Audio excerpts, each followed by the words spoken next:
It was the perfect Saturday afternoon.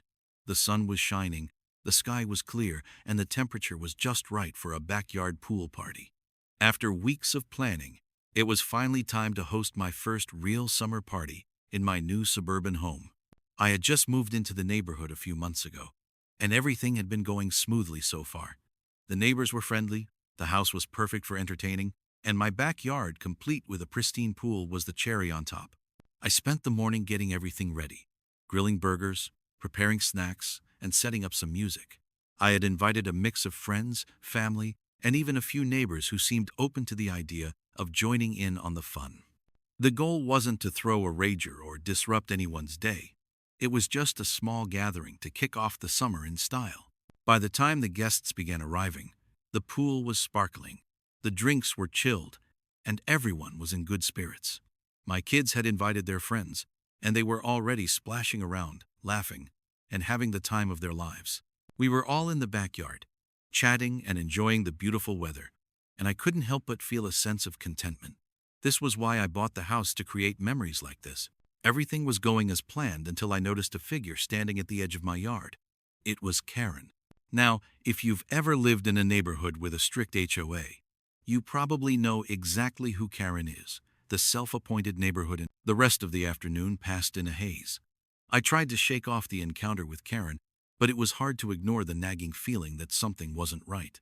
The party continued as planned, with friends and family mingling by the pool, enjoying the sun, and having a great time. But in the back of my mind, I couldn't stop thinking about the fine Karen had threatened. I wasn't about to let her or the HOA ruin my fun, but at the same time, I knew I couldn't just ignore the situation. I had followed the rules. Nothing in the HOA guidelines mentioned that I needed permission for a small get-together. If Karen had a problem with it, that was her issue, not mine. That evening, after the party wound down, I started researching everything I could find about the HOA rules regarding gatherings. I pulled up the HOA's guidelines online and skimmed through the relevant sections. I saw plenty of rules about noise levels and large gatherings, but nothing specifically mentioned that small gatherings, like the one I had, required approval. I even checked with a few neighbors who had thrown similar parties, and none of them had ever been told they needed approval or faced fines. That was when I decided to call the HOA office. I wasn't about to let one neighbor's complaint throw me off course without at least getting clarification. I needed to understand the rules, and I needed to know if Karen's threats had any real weight behind them. I dialed the number listed on the HOA website, and after a few rings, a voice picked up. "Hello, this is Linda at the HOA office. How can I help you today?" "Hi, Linda," I said, trying to sound polite but firm. "I'm your name, and I'm calling about a pool party I had at my house earlier today. One of my neighbors, Karen." The days that followed felt like an eternity. I submitted my appeal to the HOA, and now I was just waiting for the inevitable Karen's next move, the HOA's decision, and the dreaded board meeting where I'd have to defend my right to host a simple pool party in my own backyard. Every knock on the door made my heart race. Every email I received felt like it might be the final blow, telling me I was being fined, or worse, forced to dismantle my pool party paradise. But it wasn't just about the fine anymore. It wasn't even about the pool party. It was about standing up to someone who thought she could control my life, dictate what I could and couldn't do in my own home. Karen had already shown me she wasn't willing to compromise, and I wasn't about to let her have the last word. Finally, after what felt like an eternity, I received the email from the HOA office.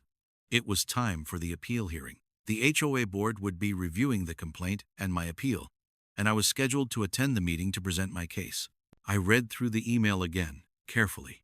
The meeting was set for the following Thursday, and I had been given the time to speak in front of the board. I felt my anxiety rise as I marked the date on my calendar. This was it, the moment I had been dreading and preparing for. I wasn't sure what to expect, but I knew one thing for certain. I wasn't going to back down. The day of the hearing arrived, and I was a bundle of nerves. I had prepared everything: my appeal letter, the list of guests who had attended the party, testimonials from neighbors who had no complaints about the event, and the timeline of the party with a clear record of when the music stopped. I was ready to present my case, to show that I had done nothing wrong, and to stand up for my right to enjoy my home. I walked into the HOA office, my heart pounding in my chest.